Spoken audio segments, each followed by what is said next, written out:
Salve, minha rapaziada, estamos de volta com nossos vídeos aqui no nosso canal Mundo Vascaíno, trazendo muita coisa para você, falando aí de Vasco, né? O nosso objetivo é falar de Vasco, é trazer para você conteúdo informativo do nosso Vascão. Pensando nisso, eu já quero te pedir para você já se inscrever no nosso canal, deixar o seu like, compartilhar o vídeo para mais vascaíno e ativar aí o sininho de notificações, de preferência na opção todas, porque assim toda vez que um vídeo for ao ar, o YouTube estará te informando que tem conteúdo de Vasco para você. E agora vamos chamar a vinheta e logo estaremos de volta. Vem, vinheta, vem com a gente, vamos, Mundo Vascaíno. Vasco da Gama, o time da virada, brilho de muito amor, a luta continua, o sentimento não parou. Hoje eu vou Caldeirão, e não há tempo que faça amor.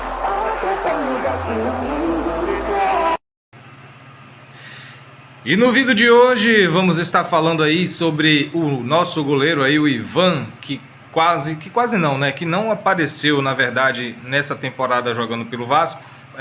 Teve ali um início, mas depois que o Léo Jardim chegou, assumiu a posição e o Ivan não mais apareceu. Vamos estar falando também aqui sobre a situação do Vasco. Vasco e arbitragem, CBF, sabe que é complicado, é contra tudo e contra todos sempre, né? Vamos estar falando também aí do Rossi e vamos estar falando do Payet. Vamos também estar trazendo aqui informações, né, sobre a arbitragem e vamos estar falando um pouco aí sobre o Jair e também vamos estar falando aqui, aí sim, um conteúdo sobre o nosso atacante, o Verratti, o nosso pirata. Sem delongas, vamos dar início aqui o nosso vídeo. Vamos estar falando aí, o Ivan, pessoal, o Ivan ele foi contratado pelo Vasco junto ao Corinthians por empréstimo até o final da temporada agora. E no contrato tem um vínculo lá, né, algumas metas que ele deveria bater para assim o Vasco estar fazendo o direito de compra. Só que, desde que o Léo Jardim chegou e assumiu a titularidade, o Ivan não teve essa oportunidade, então logo provavelmente ele não cumprirá as metas que deveria ser batido e o Vasco não, com certeza, até então, até o exato momento, não entrou em contrato ainda com o goleiro Ivan para estar assim decidindo o seu futuro. Provavelmente, até o momento, o que indica é que o Ivan não permanecerá no Vasco para a temporada de 2024. Então estará tendo o seu retorno ao Corinthians, clube da sua origem. E seguindo, pessoal, vamos estar falando aqui, né? Vasco contra tudo e contra todos sempre. Então, pessoal, nós vimos ali o jogo do Vasco contra o Santos. E de uma certa a arbitragem interferiu. E eu não quero estar falando muito sobre isso não, mas é complicado. O que eu apenas quero esclarecer é o ponto em que a interferência do VAR fora de campo, né, que não está em campo, é muito prejudicial aos times. Eu não vou falar ao Vasco, aos times, porque ora eles aplicam corretamente os protocolos e ora eles erram muito, como foi novamente aí contra o Vasco, né? O árbitro de campo ele fica pressionado pelo VAR, porque toda vez que o VAR chama, coloca uma dúvida na cabeça do juiz. Na minha opinião, erra porque quer, porque a regra diz que o árbitro pode até ir ver, mas a decisão de campo dele deve permanecer. Então não é porque o VAR chama também que o juiz deve mudar a sua opinião. Mas aqui no Brasil já sabe como é, né? Já sabe como é. Então, de uma certa forma, fica muito complicado confiar nos senhores que estão lá no ar-condicionado. Eu concordo com muitos comentaristas aí que já disse que seria bom que a pessoa, para estar lá no VAR, já tivesse pisado em campo, já fosse uma pessoa que é ex-jogador, que sabe o que é um lance de campo, né? Que sabe o que é uma dividida de bola, que sabe explicar ali lances polêmicos, né? Então eu também concordo com essa posição. Na minha opinião, todo árbitro já deveria pelo menos ter feito uma base de futebol, que aí sim saberia aplicar melhor as regras do futebol. Não basta apenas estudar, não basta apenas papel, precisa também ter uma prática. Pessoal, e o Rossi? O Rossi provavelmente não será relacionado para essa partida contra o São Paulo, pois ainda se recupera dali da lesão que ele teve e provavelmente no outro jogo ele já deve estar pronto contra o Fortaleza, porque o Vasco depois vai ter mais 11 dias aí de intervalo até o próximo jogo. Mas para o jogo contra o São Paulo, provavelmente o Rossi não estará em campo. E o nosso meia, o nosso 10, Payet, segue aí treinando forte, perdendo peso, para que ele possa estar 100% entregando o máximo em campo. O francês chegando e quer jogar bem.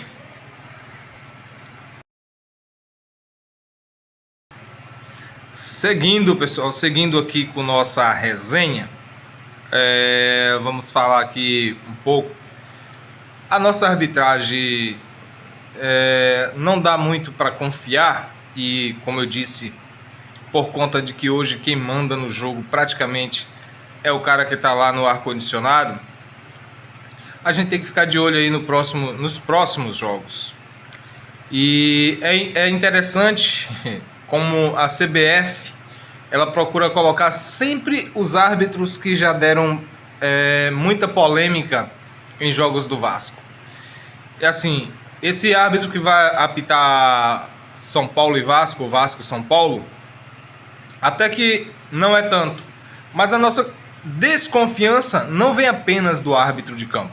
A nossa desconfiança vem exatamente daquele que era para ser a solução dos problemas no futebol brasileiro e está sendo um dos maiores problemas do futebol brasileiro.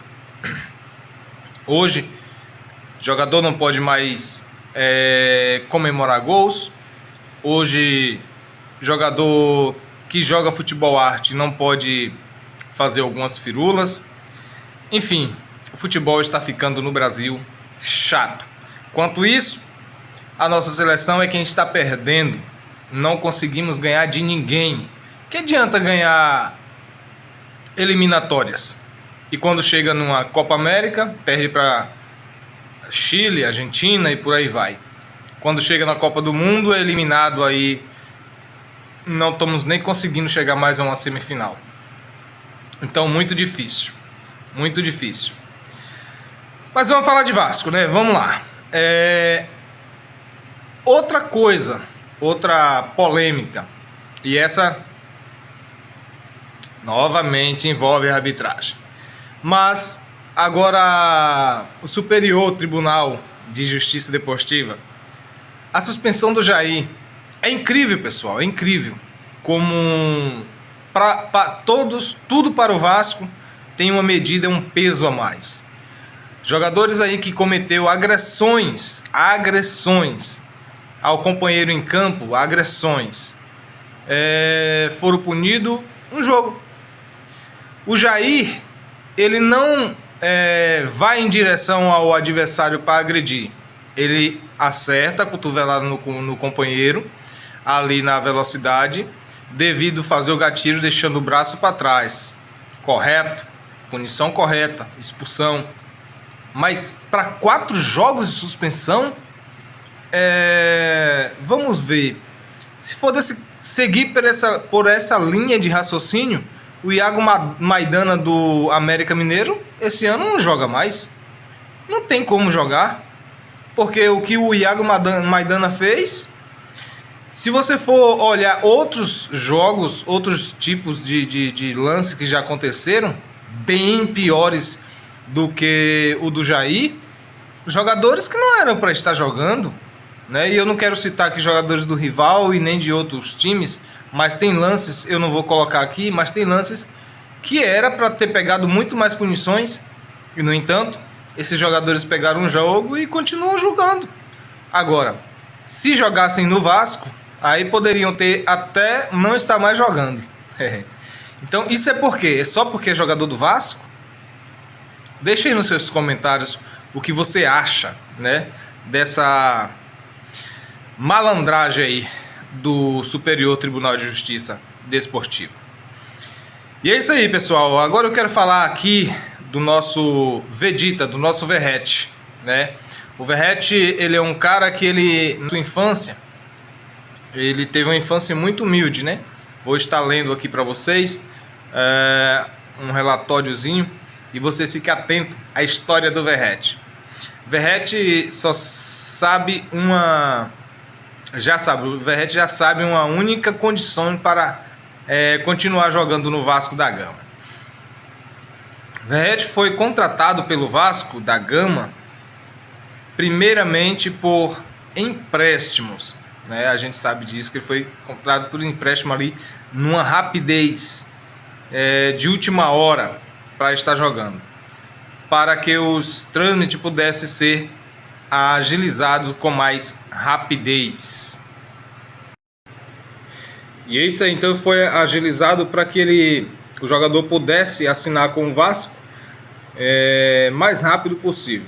Depois de já ele ter ali marcado gols, né, pelo Vasco, aí o Vasco foi e executou logo a compra do jogador, né, em definitivo. E aí ele já agora é jogador do Vasco da Gama. E o contrato de Verratti é válido até o final de 2025. E caso ele participe aí de 60% dos jogos no segundo, no caso do ano que vem, né? Ele, no vínculo do ano que vem, aí, ele participando de 60% dos jogos, ele terá aí uma renovação contratual, né, automática, por mais 6 meses. A história do Verratti, pessoal, é interessante, né? Apaixonado por futebol desde pequeno, Pablo Verratti não era como outros meninos que sonhavam aí em jogar futebol, ou em jogar em gigantes como River Plate, como Boca Juniors, né? Para isso, ele teria, para jogar em um clube grande, ele teria que sair da cidade de Santo Domingo, onde ele cresceu e viveu a maior parte da sua vida. Algo que eu assustava, ele não queria sair de lá. Eu conheço algumas pessoas da minha região que passou por isso, né? Fizeram teste, passaram, mas não queriam ir. E aí ele diz assim, ó, ele não queria, a mãe dele, ele não queria jogar futebol em outros lugares, dizia. Não vou porque quero ficar com minha família e meus amigos. Não queria porque queria estar na sua casa, no seu povoado. A mãe dele fez essa citação. Filho de um caminhoneiro e de uma professora de educação física. Professora de educação física, mãe do Verratti. Pablo Verratti teve infância humilde na província de Santa Fé. Sempre jogou bola. Tinha a carona dos pais ou de conhecidos quando havia de jogar em outros lugares. Mas virar jogador, né? Virar jogador de futebol, realmente não era a primeira opção do Verratti. Para o que consideramos aí de futebol velho, para os padrões da bola, sem formação em divisão de base e de clubes algum, Pablo custou para receber uma oportunidade. Ele conseguiu aí a sua primeira oportunidade no Vila San Carlos, time de terceira divisão, que quase 21 anos ele já tinha, ali perto de completar os 22 anos.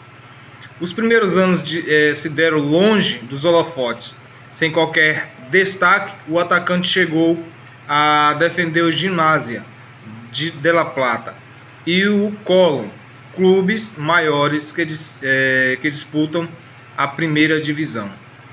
Teve passagem apagada, O jogo virou a partir de 2019, quando vestiu a camisa do Instituto Atlético Central de Córdoba e marcou 15 gols em 23 jogos. Em seguida, transferiu para o rival da mesma cidade, o Belgrano. E do Belgrano, agora, ele fez ali também uma boa passagem pelo Belgrano. Por isso, Pablo Verratti, o Pirata, agora está no Vasco da Gama e já começa aí a fazer história, né? Não à toa o Pablo Verratti chegou ao Vasco, ele já é no Campeonato Brasileiro o líder em jogada aérea. Cara, no segundo turno, o primeiro turno todinho até aqui, e ele chegou agora recente e ele é o líder em jogada aérea. Dentre outras funções, o Pablo Verratti vem aí, quebrando recordes e demonstrando ser um guerreiro, ser um ótimo jogador. Valeu, galera. É isso aí. Esse é o Pablo Verratti.